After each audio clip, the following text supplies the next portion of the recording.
YouTube ने मुझे कहा है बात करो लाइफ बिफोर स्मार्टफोन पे। क्या टॉपिक है यार, मजा आ गया। मेरी हमेशा कोशिश रहती है कि मैं आपको एक अलग पर्सपेक्टिव दूं, क्योंकि इंफॉर्मेशन आपको गूगल बाकी सब जगह भी मिल जाएगा। पर्सपेक्टिव ये है कि ये जो शब्द है ना स्मार्टफोन, ये सिर्फ एक शब्द नहीं है या सिर्फ एक डिवाइस नहीं है, ये एक रिप्रेजेंटेटिव है। किस चीज का? मॉडर्न टेक्नोलॉजी को। हर चीज आज के डेट में ऐप के थ्रू आपके फोन में आ चुकी है। हर चीज फोन से लिंक्ड हो गई है। फोन बन चुका है प्राइमरी डिवाइस।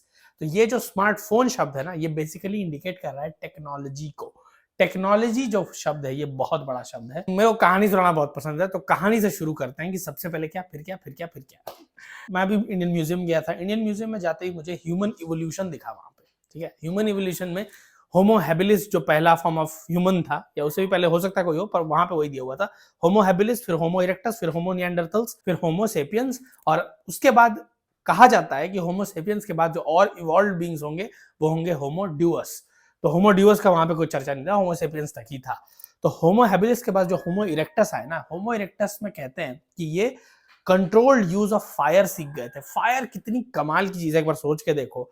कहीं एक्चुअली वो चीज प्रेजेंट नहीं है। अभी मैं इस रूम में हूं, इस रूम में कहीं आग नहीं है, पर दो सर्टेन एलिमेंट्स को जब रब किया जाता है अचानक आग जल जाती है। फिर होमो निएंडरथल्स आए और इन लोगों ने कपड़ा बनाना, कपड़ा पहनना सीखा। फिर आए होमो सेपियंस। और ये जो होमो जो वर्ड है ना, ये एक जीनस है, मतलब एक ब्रॉडर क्लासिफिकेशन है। उसके अंदर अलग अलग स्पीशीज हैं, हैबिलिस, इरेक्टस, निएंडरथल और सेपियंस। जस्ट लाइक पैंथेरा जो जीनस है उसके अंदर अलग अलग स्पीशीज हैं, जिसमें आते हैं टाइगर, लेपर्ड, लायन, जैगुआर, चीता। ये सब अलग अलग स्पीशीज हैं। वैसे ही ये ह्यूमन के भी ये सारे अलग अलग स्पीशीज हैं होमो जीनस के अंडर। होमो सेपियंस के सामने लिखा था कि होमो सेपियंस टेक्नोलॉजी के पीक पे है, और ये रीजन है कि हम पूरे के पूरे प्लैनेट को डोमिनेट करते हैं। अब टेक्नोलॉजी जो शब्द है ना, इसका मतलब सिर्फ गैजेट्स नहीं होता है या सिर्फ स्मार्टफोन नहीं होता है। टेक्नोलॉजी का मतलब जो एग्जैक्ट है वो ये कि जो नॉलेज है आपके पास,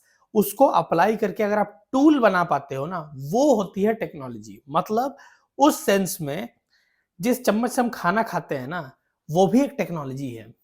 ये पेन, अच्छा यानी है पेन उधर रखा हुआ है, पेन ना, पेन भी एक टेक्नोलॉजी है, पेपर भी एक टेक्नोलॉजी है।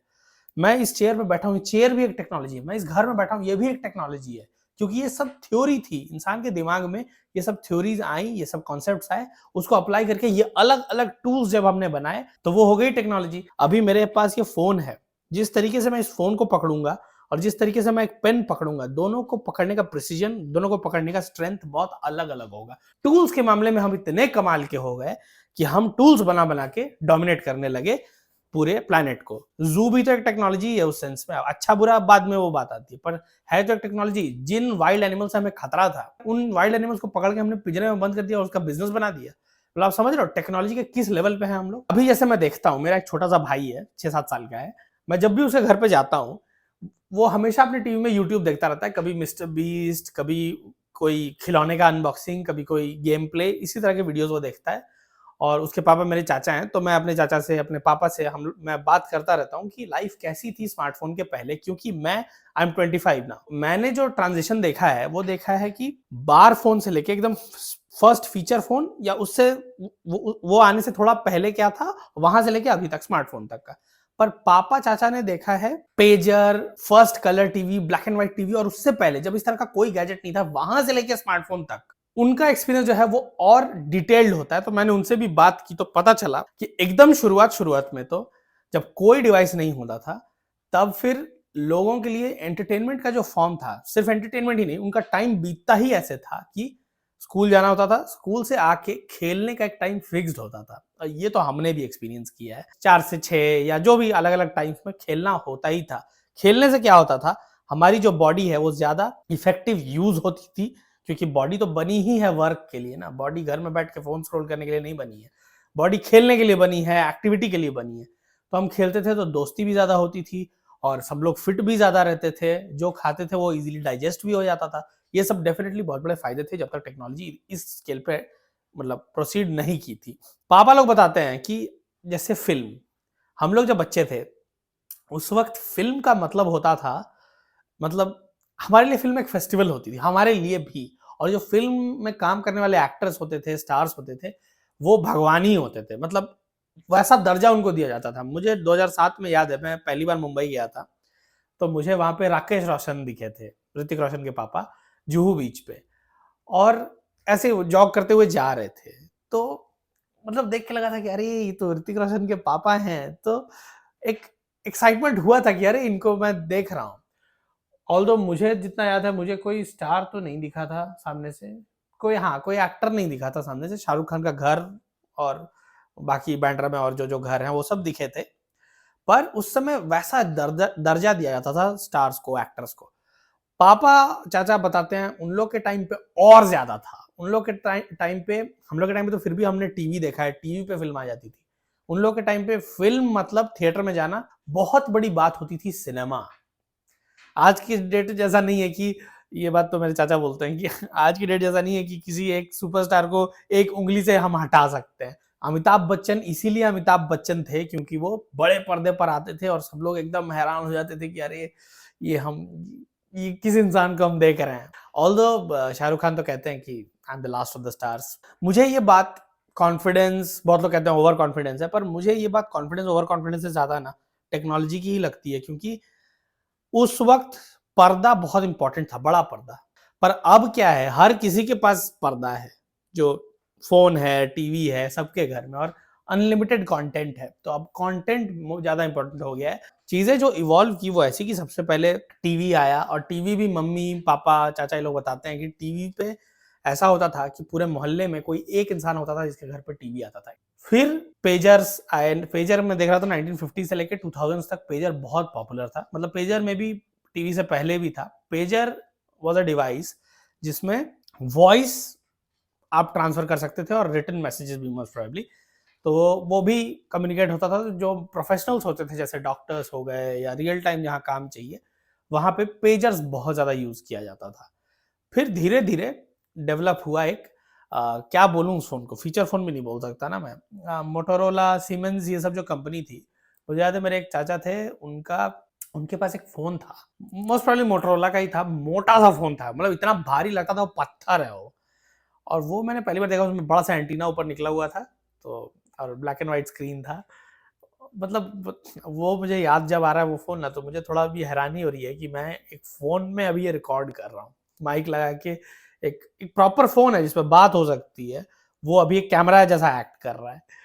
तो वो फोन मैंने देखा, उसमें थोड़ा बहुत शायद गेम भी था, कुछ तो था। मैंने पहली बार वो फोन, पहला फोन मैंने वही एक्सपीरियंस किया था। अब मैं 98 बॉर्न हूँ, 1998, तो होश ही मैंने संभाला अराउंड 2002-3 से। 2002 में पापा ने एक फोन लिया था रिलायंस का, विच वाज, नाम तो मुझे याद नहीं है, पर ब्लैक कलर का बार फोन था और ऑरेंज कलर का उसका स्क्रीन था। और इतना एक्साइटेड थे सब लोग उस फोन के लिए कि हम लोग सब लोग गए थे शोरूम तक, मैं, मम्मी, पापा, भैया, मामा, सब लोग एक फोन लेने के लिए। 2-3 हज़ार का वो फोन था तब का, 2000 मतलब इन्फ्लेशन एडजस्टेड आज का पकड़ लो 15,000। स्मार्टफोन के पहले टीवी बहुत इंपॉर्टेंट होता था। मुझे याद है हम लोग डांट खाते थे कि तुम लोग बहुत ज्यादा टीवी देखते हो, क्योंकि एंटरटेनमेंट का फॉर्म ही वही था ना। एक्चुअली टेक्नोलॉजी इस फॉर्म से जब इवॉल्व होनी शुरू हुई ना, बच्चों का बाहर निकलना बंद हो गया। आज के डेट में आप देखो, मैं देखता हूँ कि बच्चे घर से बाहर ही नहीं निकलते हैं। कहीं ना कहीं चीजें हैम्पर होती हैं, क्योंकि खेले हम लोग भी बहुत हैं, स्कूल में भी खेले, बाहर भी जाके कुछ नहीं तो क्रिकेट तो खेलते ही थे। आजकल के बच्चे निकल ही नहीं रहे हैं। ये टेक्नोलॉजी टेक्नोलॉजी आपको ऐसा ग्लू कर देती है। और एक चीज जो मुझे लगता है टेक्नोलॉजी का ड्रॉबैक ये है कि टेक्नोलॉजी पे 24 आवर हर चीज आपके लिए अवेलेबल है। मैं नहीं कह रहा हूं कि ऐसा नहीं होना चाहिए, ये इनवेरिएबल है, ऐसा होना ही था, टेक्नोलॉजी जैसे बढ़ रही है। पर हमारे टाइम पे क्या था ना, हंगामा टीवी और कार्टून नेटवर्क हम लोग बहुत ज्यादा देखते थे। इन दोनों चैनल्स का या बाकी चैनल्स का क्या था, रात 9-10 बजते ही ना प्रोग्राम्स एंड हो जाते थे इन चैनल्स पे। मतलब ऐसा नहीं कि रात को 12 बजे, 2 बजे, 3 बजे आप अगर खोलो तो आपको कुछ कार्टून दिखेगा, ऐसा नहीं होता था। हम लोग वेट करते थे कि डोरेमोन हो, चाहे और जो जो कार्टून होते थे वो, या शिनचैन, इस तरह के कार्टून हम लोग कई बार, सुबह नींद खुल गई 4:30-5 बजे, मन कर रहा है डोरेमोन देखने का, हंगामा पे गए या जिस भी चैनल पे आता था गए देखने के लिए, कुछ नहीं, अजीब सा ही कुछ शो चल रहा है सुबह सुबह। तो जिसके वजह से हम, टाइम हमारा फिक्स्ड था कि इतने बजे से इतने बजे तक खेलना है, डोरेमोन देखना है तो इतने बजे से इतने बजे तक देखना है, इतने बजे से इतने बजे तक पढ़ना है। ये जो शेड्यूल था ना, ये प्रॉपर था। अब क्या हुआ है, कंटेंट आपके पास चौबीसों घंटा है और एक सोर्स से नहीं, अनलिमिटेड सोर्सेस से, ओटीटी से लेके यूट्यूब से लेके क्या किस चीज का एक्सेस नहीं है यार। होमो सेपियंस तक तो समझा सब कुछ, पर मैं अपने भाई को देख के सोच रहा था कि यार होमो ड्यूस तो यही लोग हैं। हम लोग टेक्नोलॉजी में इतना ज्यादा एडवांसमेंट देखे हैं, हमारा भी ज्यादा फेज उधर ही बीत रहा है जब हम टेक्नोलॉजी एडवांस हो चुकी है। और टेक्नोलॉजी इस तरीके से एडवांस हुई है ना, और इतना ज्यादा कंट्रीब्यूट कर रही है हमारे लाइफ में कि there is no going back now. हम चाहे कितना भी रोमांटिसाइज कर लें पहले का टाइम, पर टेक्नोलॉजी के बिना अब नहीं चलेगा, ये तो फैक्ट है। फिर भी हमने एक ट्रांजिशन देखा है, जो मुझसे 20-20 साल छोटे, 18-20 साल छोटे जो मेरे भाई बहन हैं, वो तो और कोई ट्रांजिशन नहीं देखे ना, उनको पता ही नहीं है वो समय कैसा था। तो होमो ड्यूस तो यही लोग हैं, क्योंकि ये उस चीज को बहुत नॉर्मल समझ रहे हैं, जो कि उनके लिए है भी ये चीजें नॉर्मल। मैं कई बार सोचता हूँ तो यूट्यूब हो, चाहे इंस्टाग्राम हो, चाहे फेसबुक हो, ये सब चीजें ना, ये सब सिंपल चीजें नहीं हैं। ये मतलब these are brilliant manifestations of the human mind. मैं अभी अपने घर में बैठ के एक वीडियो बना रहा हूँ और ये लोगों तक पहुंच रहा है दुनिया के हर कोने में। ये बहुत ज्यादा बड़ी बात है अगर आप 20 साल पहले भी ये किसी को बोलते तो। पर आजकल के बच्चों, मैं तो रील देख रहा हूँ, मैं तो मतलब इतना नॉर्मल है उनके लिए ये सब चीजें ना, कि मैं तो सोचता हूँ ये तो अलग है यार। इंटरप्लैनेटरी ट्रैवल, आप सोच सकते हो दूसरे प्लैनेट पे जाने का हम प्लान कर रहे हैं। चलो ठीक है, इलॉन मस्क और जेफ बेजोस में भी ये लोग 20 साल पहले भी सोच सकते थे, क्योंकि इन लोगों ने शुरुआती तब अपनी कंपनी की तब से कर दी थी।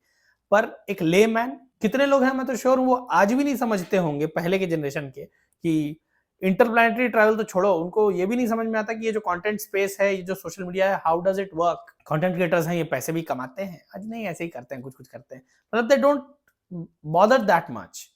पर जो नया जनरेशन आ रहा है उसको सब पता है, उसको पता है कि हाँ मतलब हम, इलॉन मस्क ये बना रहा है ना, मतलब रॉकेट बना रहा है, हम मार्स पे जाके बस सकते हैं। पहले क्या होता था, आप गाड़ी से कहीं निकलो, ये तो हमने भी एक्सपीरियंस किया है कि रास्ता भटक गए। अब रास्ता भटके तो या तो खुद फिगर आउट करो चलते चलते और भटकते हुए कैसे भी, या फिर कहीं रुक के किसी से पूछो भैया इधर कैसे जाते हैं, उधर कैसे जाते हैं, और उसमें कोई और महान निकल गया जो कॉन्फिडेंटली गलत रास्ता बता दिया, तो 5-10 किलोमीटर और भटकोगे। ये होता था एक्सपीरियंस। और उस वक्त नया नया आया था नेविगेशन, तो मुझे भी लगता था क्या ये वर्क करेगा, क्योंकि पूछ तो लेते ही हैं कहीं जाना होता है तो। पर अब जीपीएस हो गया, नेविगेशन, ये सब पे इतना ज्यादा डिपेंडेंसी हो गया कि 1 इंच भी, 1 इंच नहीं, 1 इंच ज्यादा हो गया, पर थोड़ा सा भी आप 100 मीटर भी अगर भटकते हो ना, तो आप अलर्ट हो जाते हो कि नहीं नहीं मैं सही नहीं आ रहा हूँ। वो भी ऑलरेडी भी बोल देती है यू टर्न मार के आओ और उस रूट में वापस जाओ। ये सब पर डिपेंडेंसी बहुत ज्यादा बढ़ चुकी है, ये सब पहले नहीं थी। फोन नहीं था, कहीं भी जाके हम कुछ खाते थे, कहीं घूमते थे, स्टेटस अपडेट करने की आदत नहीं थी, स्टोरी डालने की आदत नहीं थी। बाद में फोटोज होते थे तो आके बताते थे कि वहां पे हमने ये एक्सपीरियंस किया, वहां पे ये मजा आया, वहां पे ये किया। पर रियल टाइम अपडेट कुछ भी नहीं था। कभी बात भी करनी होती थी दोस्त के साथ तो पापा के मम्मी के फोन से बात करते थे, थोड़ा बहुत मैसेज भेज देते थे। 9 में जाके पहला फोन मिला, भैया को 11 में पहला फोन मिला था। आज के डेट में क्लास 1 के बच्चे को पता है कि फोन कैसे चलाया जाता है। तो डेफिनेटली बहुत सारे फर्क हैं, और लाइफ जो टेक्नोलॉजी से पहले थी वो अच्छी बुरी नहीं कहूंगा मैं, इन जनरल शायद पेशेंस ज्यादा था हम में, क्योंकि हमें पता था कि there is no way out, कि हमें रियल टाइम सब कुछ पता चलेगा। चिट्ठी लिखने की आदत थी लोगों को, वो तो बहुत पहले की बात हो गई, पर फिर भी चिट्ठी लिख के आप किसी को सेंड करते थे, 7 दिन लगते थे उस तक पहुंचती थी वो चिट्ठी, वो उधर से लिख के वापस सेंड करते थे, फिर 7 दिन आप आने में लगता था। तो मतलब आपको पता था कि आज अगर आप कुछ लिख रहे हो किसी को, तो कम से कम 14 दिन तो लगेंगे आपको रिप्लाई आने में, कम से कम। वो उधर अगर 2-4 दिन और एक्स्ट्रा ले लिए रिप्लाई करने में, तो फिर वो 20 दिन भी हो सकते हैं। आज 5 मिनट में अगर रिप्लाई नहीं आता है तो पागल होने लगते हैं लोग। बहुत बड़ा फर्क था ये उस जनरेशन में और आज के जनरेशन में। तो टेक्नोलॉजी की वजह से चीजें डेफिनेटली स्लो थी, पर शायद इसके वजह से चीजों का एक एक्साइटमेंट भी था। आज कुछ भी खरीद लो, एक्साइटमेंट नहीं होता है। पर जब टेक्नोलॉजी उतना ज्यादा इवॉल्व नहीं थी, स्मार्टफोन वगैरह के पहले, मुझे याद है एक कैमरा हम लोग खरीदे थे, इतना ज्यादा एक्साइटेड था ना मैं उस कैमरा के लिए। मैं पूरे स्कूल में, मतलब स्कूल के दौरान मैं जो सोच रहा था वो उस कैमरा के बारे में ही था। घर में आके वो कैमरा डिस्चार्ज हो गया था, पर मैं सिर्फ वो कैमरा लेके ही घूम रहा था। ये सब का बहुत महत्व था, पेशेंस था, क्योंकि पता था कि कोई तरीका ही नहीं है कुछ जानने का। पर ऐसा नहीं है कि सब कुछ अच्छा ही था। टेक्नोलॉजी होने की वजह से बहुत सारी चीजें बेटर भी हुई हैं। रियल टाइम अगर कुछ प्रॉब्लम है तो आप फट से जान सकते हो, जिसकी वजह से सॉल्यूशन लिया जा सकता है। तो इसीलिए ये ओवरऑल बहुत वाइट टॉपिक भी नहीं है टेक्नोलॉजी और बहुत ब्लैक भी नहीं है, ग्रे टाइप का टॉपिक है। इसके प्रोज एंड कॉन्स डेफिनेटली हैं। ये था दोस्तों मेरा एक पर्सपेक्टिव लाइफ बिफोर स्मार्टफोन पे। आपको क्या लगता है, आपका एक्सपीरियंस कैसा था उस वक्त? आप क्या करते थे जब तक स्मार्टफोन इतना इवॉल्व नहीं हुआ था? कमेंट करके बताओ। और रिलेटेबल वीडियो जो आपको पसंद आएंगे, आपको एंड स्क्रीन पे फ्लैश हो रहे होंगे। मैं मिलता हूँ दोस्तों आपसे अगले वीडियो में। Thank you so much for watching.